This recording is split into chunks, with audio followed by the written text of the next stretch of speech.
नमस्ते, welcome to asset builder YouTube channel. मेरा नाम है विशाल और आज की वीडियो में हम ITR 1 फाइल कैसे करना है वो देखेंगे। अगर आपको डिफरेंट टैक्स डिडक्शन के बारे में नॉलेज नहीं है तो मैं रिकमेंड करूंगा कि सबसे पहले आप मेरे last video how to save maximum tax है वो देख लीजिए। उसके बाद आपको ITR 1 फिलअप करने में बहुत ही आसानी होगी। तो चलिए चलते हैं सीधा कंप्यूटर स्क्रीन की ओर।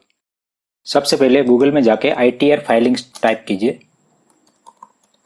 तो यहाँ पे इनकम टैक्स इंडिया की वेबसाइट आ जाएगी, उसको आपको ओपन करना है। यहाँ पे जाके आपको लॉगिन कर लेना है। मैं मेरा लॉगिन डिटेल डाल देता हूँ। अगर आप अपना लॉगिन डिटेल भूल गए तो आप अपने आधार नंबर से OTP लेके वेरीफाई करके आप अपना लॉगिन कर सकते हैं और पासवर्ड को भी रीसेट कर सकते हैं। सबसे पहले मैं माई अकाउंट में जाके फॉर्म 26AS में मेरा कितना TDS कटा है वो मैं मेरे फॉर्म 16 के साथ क्रॉस कंपेयर करके देख लेता हूं। यहाँ पे कंफर्म करना है तो आपको फॉर्म 26AS वाली वेबसाइट पे अलग से पेज खुल जाएगा। यहाँ पे व्यू 26AS करना है। Assessment year 2021 HTML export as a PDF करके आपको अपना PDF डाउनलोड कर लेना। तो आप यहाँ पे देख सकते हैं कि कौन सी डेट को आपका कितना TDS कटा था, वो आप अपने फॉर्म 16 के साथ कंपेयर करके देख सकते हैं कि हर क्वार्टर में आपका कितना TDS कटा है।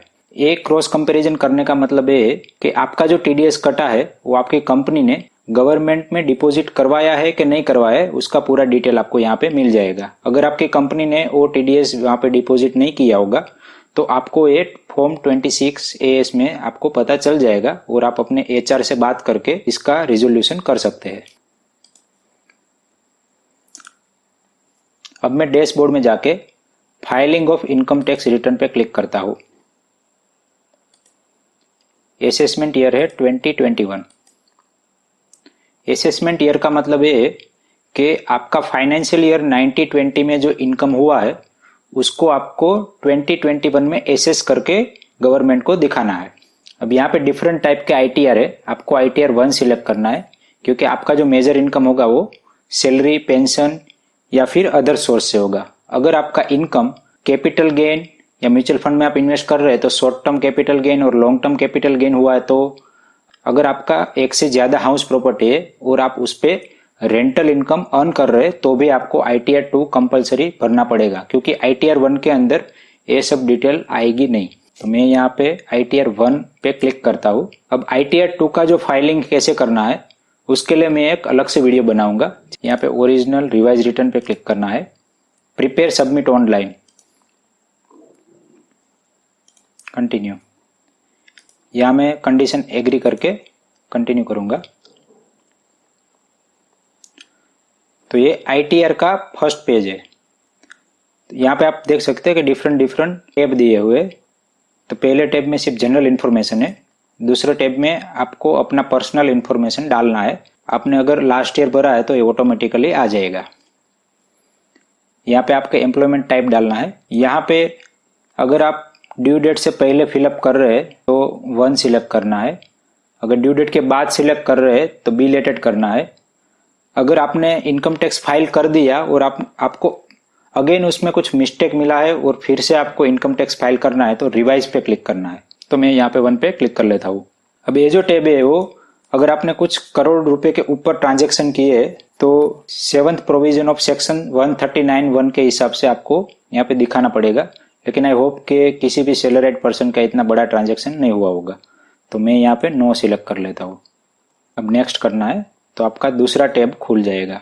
अब इस बार गवर्नमेंट ने ऑटोमेटिकली आपके फॉर्म 16 में से जो आपने कंपनी को डिटेल दिया था वहां से डेटा ऑटोमेटिकली कलेक्ट कर लिया है। तो आपको ये डेटा फिलअप करने की जरूरत नहीं है, लेकिन आप अपनी सिक्योरिटी के लिए ये सब डेटा एक बार क्रॉस वेरीफाई कर सकते हैं। तो मैं मेरे फॉर्म 16 में ये सब डेटा क्रॉस वेरीफाई कर लेता हूँ।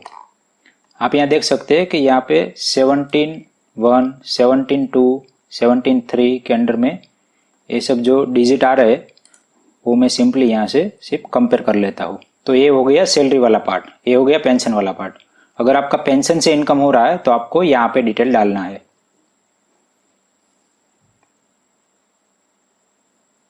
अब नेक्स्ट जो हेड है वो है टाइप ऑफ हाउस प्रॉपर्टी।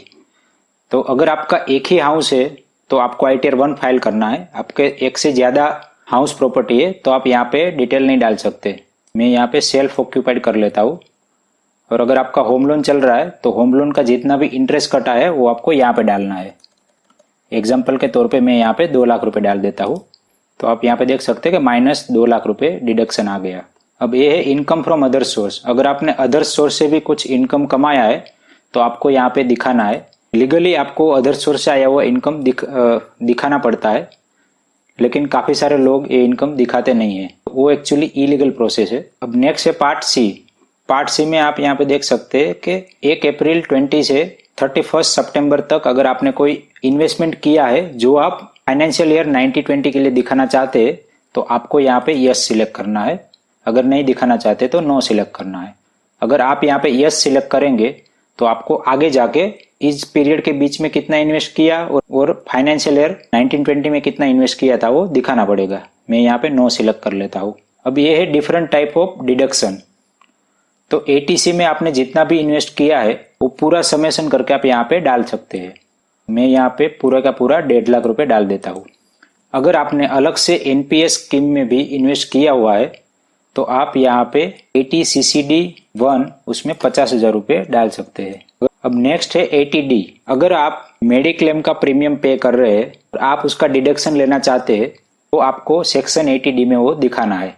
तो यहाँ पे आप देख सकते हैं कि ये जो वाला टैब है वो डिजेबल किया हुआ है। तो अगर आप यहाँ पे क्लिक करेंगे तो आप डायरेक्टली शेड्यूल ATD में पहुंच जाएंगे। मैंने पिछले वीडियो में बताया था कि आप अपने फैमिली मेंबर और अपने पेरेंट्स के नाम पे 25,000 रुपीज का मेडिक्लेम डिडक्शन में ले सकते हैं।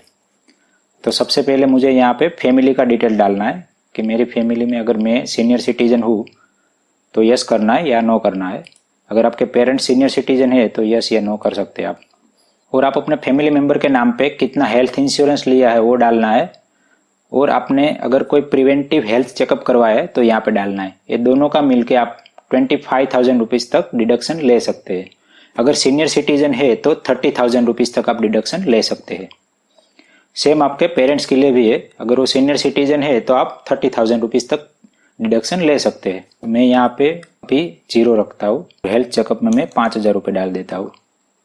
पेरेंट्स के नाम पे भी हेल्थ चेकअप 5,000 रुपये का करवाया था। वापस हम ये वाले टैब में आ जाते हैं। अब नेक्स्ट है ATDD। इसमें जो पहला वाला पोर्शन है वो अगर कोई पर्सन डिजेबिलिटी के साथ है, यानी कि किसी का हाथ या पाँव में कुछ प्रॉब्लम है, तो ऐसे लोगों के लिए अलग से प्रोविजन है।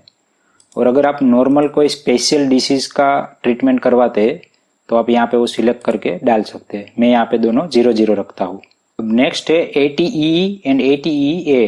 तो इसका मैंने डिटेल में पिछले वीडियो में बताया था कि अगर आपका हाउस लोन चल रहा है और उसमें इंटरेस्ट जो है वो 2 लाख से ज्यादा आ रहा है तो आप यहाँ पे अलग से 50,000 रुपये और यहाँ पे 1.5 लाख रुपए तक क्लेम कर सकते हैं। लेकिन इसकी कुछ लिमिटेशन है जिसका आपको डिटेल में अब पिछले वीडियो में चेक करना पड़ेगा। उसके बाद ही आपको यहाँ पे डालना है। अब नेक्स्ट है ATG। अगर आपने कुछ डोनेशन किया है तो यहाँ पे आएगा। इसके लिए आपको स्केड्यूल ATG में जाना पड़ेगा। आप यहाँ पे क्लिक करेंगे तो ऑटोमेटिकली स्केड्यूल ATG में चले जाएंगे। तो जैसे हमने ATD में डाला था ऐसे ATG में आपका डोनेशन दिखाना है। तो यहाँ पे काफी सारे सेक्शन है जिसमें पहला है 100% डिडक्शन वाला। अगर आपका डोनेशन 100% डिडक्शन में आता है तो यहाँ पे आप डोनी का नाम डाल दीजिए, एड्रेस डाल दीजिए, पान कार्ड नंबर डाल दीजिए। अगर आप यहाँ पे गलत इंफॉर्मेशन फिलअप करते हैं तो पान कार्ड से सारा रिकॉर्ड ट्रैक होता है और इनकम टैक्स डिपार्टमेंट आपको इजीली ट्रैक कर पाएगा कि इस बंदे ने ये गलत डिटेल डाला है। तो आप अगर ये सिलेक्ट करके फाइल करते हैं तो आपको एक मेल में क्वेरी आ जाएगा, तो आपको अलग से फिर से फाइल करना पड़ेगा। इसीलिए हो सके तो पूरा का पूरा एकदम सटीक डिटेल डालिए। इसके बाद है ATTTA। अगर आपके सेविंग बैंक अकाउंट में इंटरेस्ट अर्न हुआ है और आपने अदर इनकम में वो शो किया है तो आप यहाँ पे 10,000 रुपये तक डिडक्शन ले सकते हैं। अगर कोई पर्सन को डिजेबिलिटी है तो वो ATU के अंडर में डिडक्शन ले सकते हैं। अब नेक्स्ट जो है वो एग्जेम्प्ट इनकम।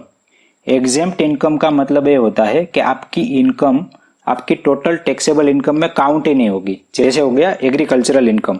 एग्रीकल्चरल इनकम है वो आपकी टैक्सेबल इनकम में काउंट ही नहीं होगी, क्योंकि वो पूरा का पूरा सरकार ने एग्जेम्प्ट किया हुआ है। तो इस तरह से काफ़ी कुछ इनकम है जो एग्जेम्पशन के अंदर आती है। तो हम देख लेते हैं कि सैलरीड पर्सन के लिए कौन कौन सी इनकम एग्जेम्प्ट है। अगर आपके बच्चे को कोई स्कॉलरशिप मिलती है तो वो भी एग्जेम्प्ट है। एक एग्जेम्पशन ऊपर भी दिया हुआ था जो हम मिस कर गए, देख लेते हैं।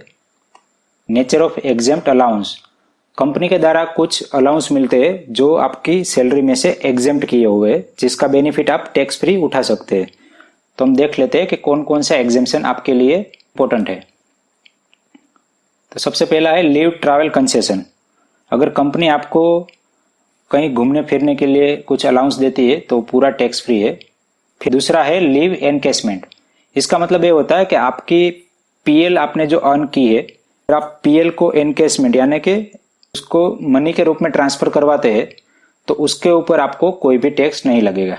फिर नेक्स्ट है, अगर आप वॉलंटरी रिटायरमेंट ले रहे हैं और वीआरएस के जो पैसे कंपनी आपको देंगी तो वो वाले पैसे भी आपका सैलरी इनकम में से एग्जेम्प्ट करेंगे, यानी कि वो पैसे पे भी आपको कोई टैक्स देना नहीं पड़ेगा।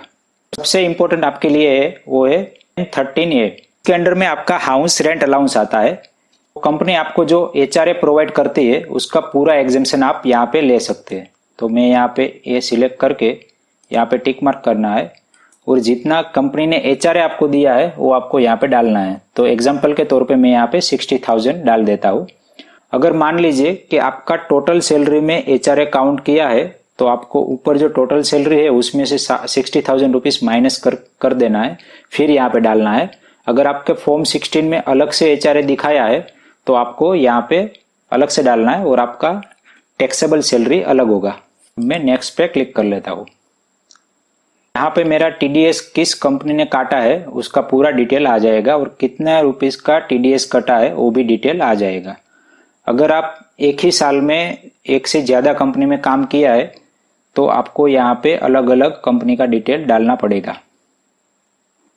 अब नेक्स्ट टैब है टैक्सेस पेड एंड वेरिफिकेशन। ये टैब में जो आपका टोटल टैक्स पेड हुआ है वो यहाँ पे काउंट होके आ जाएगा, जिसको आपको अपने फॉर्म 16 के साथ वेरीफाई करना है। आपको पता चल जाए कि आपने आईटीआर फिलअप करने में कोई भी गलती नहीं की है। अगर आपने आईटीआर फिलअप करने में कोई भी गलती की होगी तो आपका यहाँ पे ड्यू टैक्स आएगा और आपको उतना पैसा इनकम टैक्स डिपार्टमेंट को पे करना पड़ेगा। अगर आपने कुछ इन्वेस्टमेंट कंपनी में नहीं दिखाया है उसका भी आप डिडक्शन लेना चाहते हैं और आपने यहाँ पे फिलअप किया है तो आपका यहाँ पे रिफंड वाला पैसा आ जाएगा और जैसे ही आप इसमें सबमिट करेंगे आपका प्रोसेस चालू हो जाएगा और कुछ महीनों के अंदर आपका रिफंड भी मिल जाएगा। ये रिफंड लेने के लिए आपका जो बैंक अकाउंट है उसको आपको वेरीफाई कर देना है। ये पूरा आईटीआर फाइल फिलअप हो जाने के बाद आपको इसको वेरीफाई करना है। आप यहाँ पे अपना डिटेल डाल दीजिए, सेल्फ एंड यहाँ पे प्लेस डाल दीजिए और उसमें जो सबसे पहला ऑप्शन है कि ई वेरीफाई विथ आधार कार्ड या फिर बैंक अकाउंट, तो वो क्लिक करके आपको प्रीव्यू एंड सबमिट कर देना है। जैसे आप प्रीव्यू एंड सबमिट करेंगे तो आपको वेरिफिकेशन वाले टैब पे ले जाएंगे और आपके वाले मोबाइल नंबर पे एक आएगा, वो कोड को आपको फिलअप करना है और आपका आईटीआर सबमिट हो जाएगा। तो ये आईटीआर 1 फिलअप करने का पूरा प्रोसीजर था। मैंने सभी पार्ट्स को डिटेल में कवर करने की कोशिश की। अगर फिर भी कोई डाउट रह गया है तो आप मुझे कमेंट करके बता सकते हैं। मैं आपके हर एक डाउट को रिजॉल्व करने की कोशिश करूंगा। अगर आप नेक्स्ट ईयर का टैक्स प्लानिंग करना चाहते हैं तो आई बटन में क्लिक करके आप मेरा how to save maximum tax वाला वीडियो देख सकते हैं। वीडियो को एंड तक देखने के लिए आप सभी का दिल से धन्यवाद।